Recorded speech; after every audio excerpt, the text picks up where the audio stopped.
আসসালামু আলাইকুম রহমতুল্লাহি ওবরাকাতুহ। আলহামদুলিল্লাহ ওয়াসসালাতু ওয়াসসালামু আলা রাসূলিল্লাহ ওয়া আলা আলিহি ওয়া আসহাবিহি ওয়া মান ওয়ালা আম্মা বা'দ।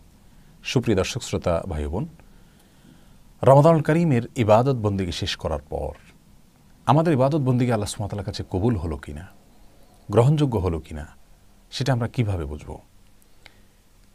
উলামা একরাম, ইসলামের পণ্ডিত এবং বৌদ্ধ আলেমগণ অনেকগুলো উপায় বা কয়েকটা উপায় বাতলেছেন, যেগুলো দেখে আমরা অন্তত সুধারণা করতে পারবো যে আমাদের ইবাদত কবুল হয়েছে, রমজান মাসের সাধনা আল্লাহ সুবহানাহু ওয়া তাআলার কাছে গ্রহণযোগ্য হয়েছে। প্রিয় দর্শক, এর মধ্যে থেকে সর্বপ্রথম যে আলামতটি সেটি হলো, আপনি রমজানে যদি কোরআন তেলাওয়াত করে থাকেন, রমজানের পরে যদি সে তার ধারাকে অব্যাহত রাখতে পারেন, তাহলে বুঝতে হবে রমজানের কোরআন তেলাওয়াত আল্লাহর কাছে কবুল হয়েছে। আপনি রমজান মাসে তাকওয়া চর্চা করেছেন, সলাতের প্রতি গুরুত্ব আরোপ করেছেন, অন্যান্য নেক আমল করেছেন, সেই ধারা যদি রমজানের পরেও আপনি অব্যাহত রাখতে পারেন, তাহলে বুঝতে পারবেন বা অনুমান করতে পারেন বা সুধারণা করতে পারেন যে আল্লাহ সুবহানাহু ওয়া তাআলা আপনার রমজানের ইবাদত কবুল করেছেন। আর যদি আল্লাহ না করুক, রমজানের ইবাদত রমজানে করার পরে আর কোনোটাই অব্যাহত রাখতে না পারেন, তাহলে সেটা আল্লাহর দরবারে হয়তো কবুল হয় নাই, সেই আশঙ্কা কিন্তু অনেক বেশি। কোরআনে কারিমে আল্লাহ সুবহানাহু ওয়া তাআলা বলেছেন, ইন্নামা ইয়াতাকাব্বালুল্লাহু মিনাল মুত্তাকিন, নিশ্চয়ই আল্লাহ সুবহানাহু ওয়া তাআলা মুত্তাকিদেরটাই গ্রহণ করেন। অতএব নেক আমলের ধারা যদি বন্ধ হয়ে যায় রমজানের পরে, তাহলে তো আপনি মুত্তাকি হতে পারলেন না স্থায়ীভাবে, তাহলে আপনারটা আল্লাহ তাআলা কবুল করার সম্ভাবনা খুবই ক্ষীণ। এই জন্য রমজানের ইবাদত রমজানের পরে যদি আমরা কিছুটা হলেও ধারা রেখে দিতে পারি, রমজানের ইবাদতের ধারাকে অব্যাহত রাখতে পারি, তাহলে আল্লাহ তাআলার কাছে রমজানের ইবাদত কবুল হয়েছে সেরকমটি আমরা অনুমান করতে পারব।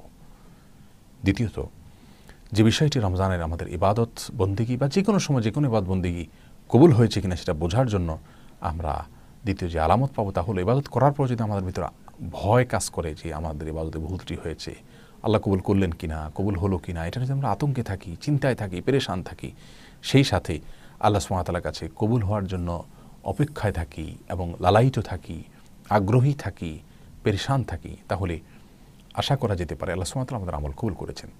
কোনো আমল করার পর যদি আমাদের ভিতরে আত্মগর্ব না হয়, আমাদের ভিতরে যদি অহংকার না হয়, আমাদের ভিতরে যদি খুব বেশি আত্মপ্রসাদ না থাকে, আমাদের ভিতরে যদি খুব বেশি আত্মতৃপ্তি না আসে, তাহলে ভয় যদি আসে, মনটা যদি নরম থাকে, তাহলে এটাও একটা আলামত যে আল্লাহ সুবহানাহু ওয়া তাআলার পক্ষ থেকে ইবাদত কবুল হয়েছে হয়তো।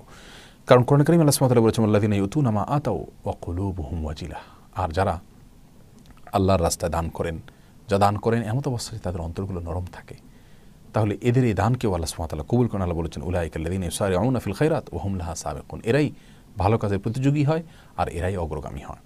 অতএব প্রিয় দর্শক, রমাদানুল কারীমের শেষে দুটি কাজ আমাদের খেয়াল করে করতে হবে। এক হলো রমজানের আমলগুলোকে একটু একটু হলেও রমজানের পরে ধরে রাখার চেষ্টা করতে হবে। দ্বিতীয়ত হলো আল্লাহর কাছে যেন রমজান আমলগুলো কবুল হওয়ার জন্য দোয়া করতে হবে। কোনো কোনো সালাফ বলেছেন যে রমজান মাসের যে আমলগুলো, সে আমলগুলো করার পরে পূর্বসূরি মনীষীরা, ইসলামের শুরু যুগের মনীষীরা, তারা 6 মাস পর্যন্ত আল্লাহর কাছে দোয়া করতেন যাতে রমজানের আমলগুলো কবুল হয়, পেরেশান থাকতেন। আর পরবর্তী 6 মাস, অর্থাৎ রমজানের পূর্ববর্তী যে 6 মাস, সেই 6 মাস তারা আল্লাহ সুবহানাহু ওয়া তাআলার কাছে দোয়া করতেন যাতে রমজানে তারা ইবাদত করার সুযোগ পান।